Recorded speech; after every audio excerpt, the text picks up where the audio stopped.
এইটুকু সময়ের মধ্যে কি হাওয়া হয়ে গেল নাকি? 2 মিনিটও হয়নি বিড়ির প্যাকেটটা আমি এখানে রেখে লুঙ্গি পড়তে গেছি, আর এর মধ্যে কারের ভিতরে ঢুকে গেল। এই দেখো, তোমার কি আমাকে দেখে মনে হয় আমি বিড়ি খাই? তোমার বিড়ি প্যাকেট কোথায় আমি কি করে জানবো? দেখে তো মনে হয় বাড়া সবই খাও, বেশি কথা না বাড়ি আমার বিড়ি প্যাকেটটা খুঁজে দাও। উফ, এমনিতেই হাগার ঠাপে মারা মরে যাচ্ছি, তার উপরে বিড়ি প্যাকেট না পেলে সহ্য হয়? তোমার বিড়ি খবর আমি জানি না, নিজে কোথায় রেখেছো ভালো করে খোঁজো। এই দাদু ভাই, দাদু ভাই কই গেলে? এই দাদু ডাকছো? এই আমার খাটের উপরে এক প্যাকেট বিড়ি ছিল, তুই দেখেছিস? এই মিলেতে বিলি চুরি হয়ে গেছে নাকি?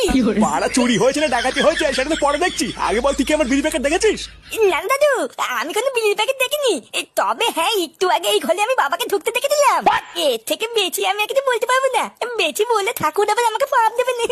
ফুটো এই ঘরে এসেছিল, তুই ঠিক দেখেছিস তো? হ্যাঁ, আমি নিজের চোখে দেখেছি, বাবা এই ঘর থেকে টুক করে পালিয়ে গেল। ও, এবার বুঝেছি বিড়ি প্যাকেট কোথায় গেছে।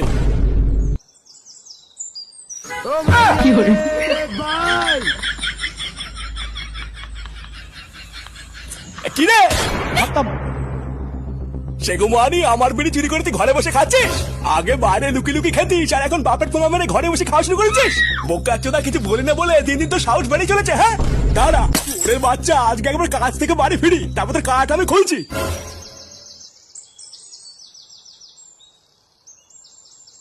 পুঙ্গা মেরেছে রে, মারা বিড়ি খাওয়ারও আমি আর সময় পেলাম না। আজ লেওরা নিঘাত কপালে চোদন আছে, মারা বাড়ির থেকে পালাতে হবে।